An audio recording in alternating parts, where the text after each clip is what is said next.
Hello and welcome to Nupa's kitchen. Shravan મહિનાની ખૂબ ખૂબ શુભેચ્છાઓ સૌને. તો ચાલો મારા કિચનમાં આપણે સુરણની રેસીપી બનાવશું જે તમને શ્રાવણ મહિનામાં ફરાળમાં ઉપયોગી થઈ પડે. આ રેસીપી તમે જરૂરથી બનાવજો, ખૂબ મજા આવશે ખાવાની. જો તમે બટાકાનું શાક ને સુરણનું શાક ને બટાકાની ચિપ્સ કે કેળાની ચિપ્સ ખાઈને કંટાળી ગયા હોય તો આ જરૂરથી ટ્રાય કરવા જેવી છે. તેમાં મેં 500 ગ્રામ સુરણ લીધું છે. તેને આ રીતે છોલી અને તેના મોટા કટકા કરી લીધા છે.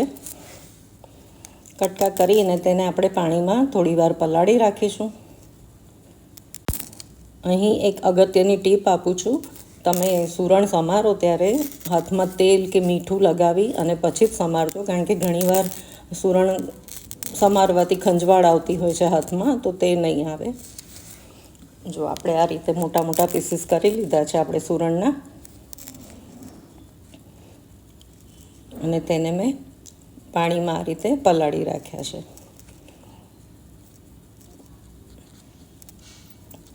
હવે તેને આપણે પ્રેશર કૂક કરી લઈશું. 2 થી 3 વિસલ વાગે ત્યાં સુધી આપણે પ્રેશર કૂક કરી લઈશું. જો કૂકર ઠંડુ પડે એટલે ખોલીને જોયું તો આપણું સુરણ સરસ બફાઈ ગયું છે.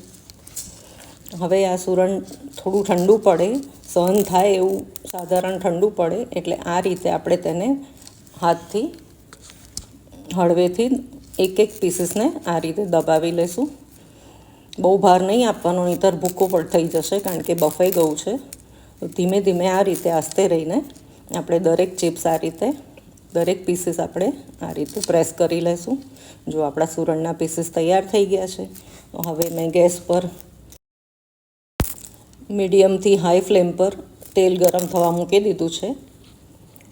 તો આપણે એક પછી એક બધા પીસીસ જે આપણે આ પ્રેસ કરીને રાખ્યા છે તે આપણે તળી લઈશું. બધા પીસીસ ઉમેરી જાય તેલમાં પછી ધ્યાન રાખવાનું, તરત જ આપણે જારાથી એને ફેરવવાનું નહીં, કારણ કે એ ભૂકો થઈ જશે. થોડી વાર રહીને તમને લાગે કે સુરણનો કલર ચેન્જ થયો છે, થોડું કડક થયું છે, ત્યારે જ આપણે જારાથી ફેરવીશું. જુઓ 5-1 મિનિટમાં જ આપણા સુરણ સરસ તળી અને ગોલ્ડન બ્રાઉન થઈ ગયા છે. તો આપણે તેને સરસ આવી રીતે ટીશ્યુ કે પેપર ટોવેલ હોય એના પર કાઢી લઈશું, જેથી વધારાનું તેલ બધું શોષાઈ જાય.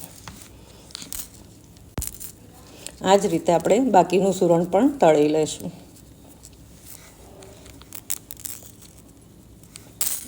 જો સુરણ સરસ તળીને તૈયાર થઈ ગયું છે. આપણી ચિપ્સ સુરણની તૈયાર થઈ ગઈ છે, કાં તો સુરણ ફ્રાય બી કહી શકો. હવે આ તેલ ગરમ જ છે, તો 1 ચમચામાં આપણે આ ગરમ તેલ લઈ અને તેમાં 1 થી 1.5 ચમચી જીરું ઉમેરીશું. અને આ ગરમ તેલમાં જીરું કકળી જાય એટલે થોડું વધારાનું તેલ આપણે કાઢી નાખીશું.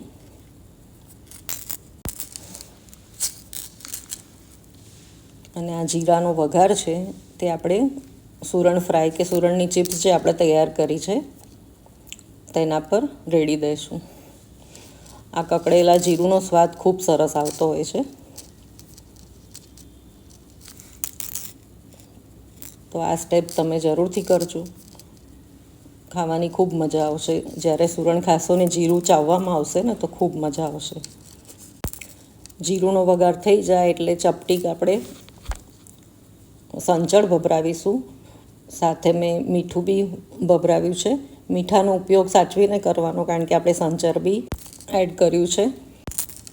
અને છેલ્લે તાજી સમારેલી લીલી કોથમીર કે ધાણાથી આપણે તેને ગાર્નિશ કરી અને મસ્ત ગરમા ગરમ સર્વ કરીશું. આ સાંજે તમે ફરાળમાં ખાઓ કે સવારે બી આની સાથે ચટણી દહીં કશાની જરૂર નથી રહેતી અને ખાવાની ખૂબ મજા આવે છે. તમે બટાકા કે કેળાની ચિપ્સ તો ભૂલી જ જશો. અને સુરણનો જરૂરથી ઉપયોગ કરો, હેલ્થ માટે બી ઘણું સારું છે. તો શ્રાવણ મહિનો આવી જ અવનવી રેસિપીસ સાથે એન્જોય કરો. વિડીયોને લાઈક જરૂરથી કરજો. મારી ચેનલ પર નવા હોય તો સબસ્ક્રાઈબ કરવાનું ભૂલતા નહીં, અને બેલ આઇકન પ્રેસ કરી દેજો, જેથી આવી જ અવનવી ફરાળી કે ટ્રેડિશનલ રેસિપીસનું નોટિફિકેશન મળતું રહે. ચાલો ત્યારે શ્રાવણ મહિનો આ જ રીતે આવી અવનવી ફરાળી વાનગીઓ ખાઈને ઉપવાસ કરીને ભોળા શંભુને રીઝવીએ. હર હર મહાદેવ. આવજો, ફરી મળીશું. ત્યાં સુધી ધ્યાન રાખજો તમારું.